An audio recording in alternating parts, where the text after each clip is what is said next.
धन्यवाद की प्रार्थना रोमियो अध्याय 1:8। पहले मैं तुम सब के लिए यीशु मसीह के द्वारा अपने परमेश्वर का धन्यवाद करता हूँ, क्योंकि तुम्हारे विश्वास की चर्चा सारे जगत में हो रही है। हालेलुया। प्रिय बहनों भाइयों, इन दिनों आप देख रहे हो सारे जगत में ही चर्चाएं हो रही हैं।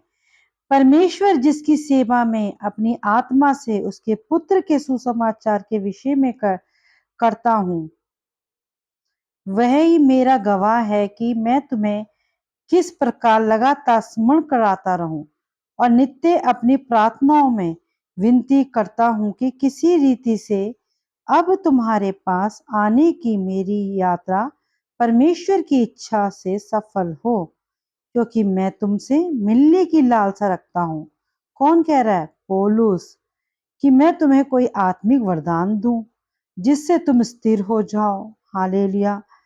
हम जब कलेशिया में चर्च में जाते हैं, वो लोग हमारे लिए प्रार्थना करते हैं ना, दास संत, तो क्या होता है? वरदान पाते हैं हम। हालेलुया। कई ऐसी चीजें जो हमारे जीवन में काम करती है प्रार्थना के द्वारा। पवित्र आत्मा पाते हैं, वरदान पाते हैं, सामर्थ पाते हैं। हालेलुया। अर्थात ये कि जब मैं तुम्हारे बीच में से हूं, तो हम उस विश्वास के द्वारा जो तुम में और तुम में है, एक दूसरे से प्रोत्साहन पाएं।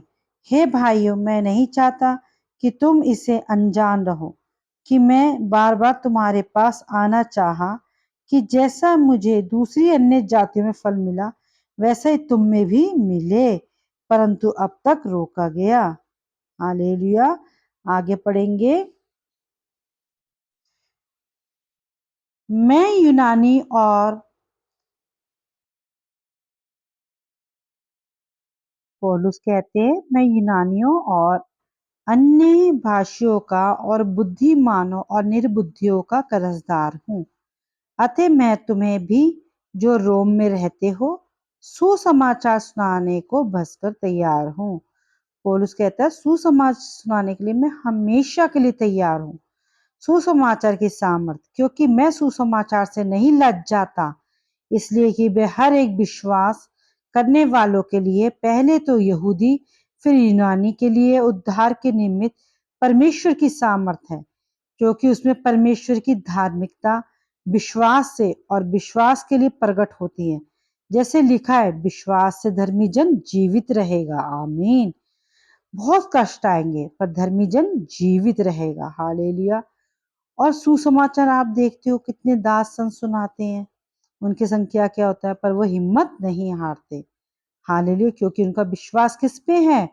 परमेश्वर पे। आमीन। हालेलुया।